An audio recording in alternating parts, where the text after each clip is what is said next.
year did you start out, first of all? July '79. Oh, wow. What was the scene like? Well, it was the Comedy Connection. The little one downstairs. No, was still there? no, it was on Warrenton Street. It was street level. That was the first one. Before Nick's. Before Nick's. So it was the same comedy store, or excuse me, the same one that was the Charles Playhouse, right? Yeah. Yeah. You got straight in. Yeah. And it was right in there. It was an amazing room. Yeah, little, like... 150 people, probably? I don't even think that many. Maybe 100, maybe 90. Tiny that was the first. Ceiling? Yeah. Yeah, low.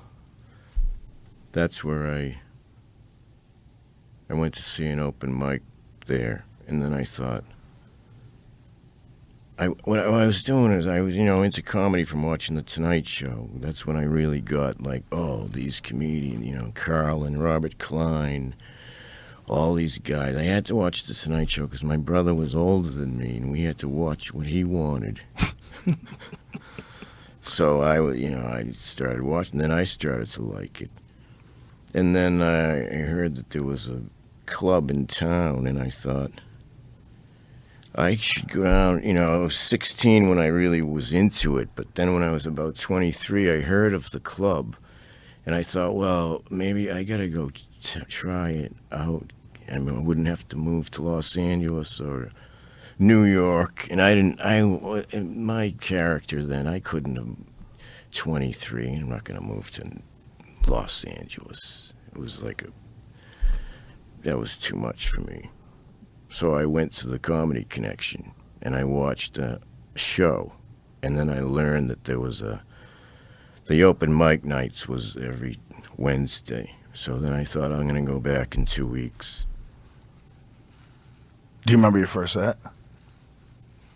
I don't remember. I remember the first joke but I don't remember the rest of it. I said I went into a bookstore, and I started talking to this very French-looking girl. She was a bilingual illiterate. She couldn't read in 2 different languages. And then And that's how you started? Yeah. I had about 3 minutes. So did you always write in that style? Like the sort of non sequitur, absurdist? No, see, I didn't even write anything until I went to the watched the show, and when I knew I was going back in 2 weeks, during that 2 weeks, I wrote things, but I had never written comedy at all. Right, but when you first started writing comedy, it was always that style? It was about 70% like that. There was more like normalish. I don't know why it came out like that. I mean...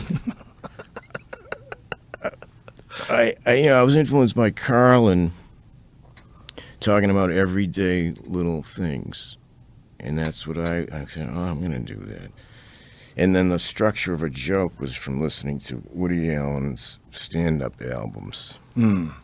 But that's just how it came out with those two influences, plus my own mind. Your writing process must be, like, you have a very difficult style to write for, I would imagine, because your style it's non sequiturs, and they're very, like, a lot of it's very absurd.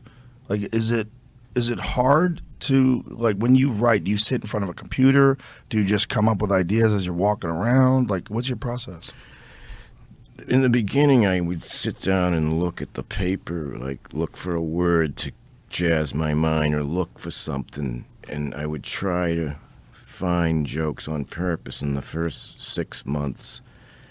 And then after that, like, I had this thing once, I was looking through the paper, and it was an advertisement for electrolysis. And I thought, what an interesting word. Just the sound of the word, what it means, both things at once. What the hell? Right? So I made a note of that. And then, I don't know, my mind, because your subconscious is like a factory. It's working when you don't even know that it is. You're minding your own business. You're in line doing something that's this just in. Yeah. and it was, what my mind did with that was I had this thing about living in an apartment building where they allowed pets, and I had a pony. I had a Shetland pony named Nicky, and he was once involved in a bizarre electrolysis accident. All the hair was removed except for the tail. Now I rent him out to Hare Krishna family picnics. And that whole thing came because I saw the word electrolysis. So I would try to find things on purpose, but then after a while, my mind was, I would just notice things, because I think comedy, all art is based on noticing what's around you.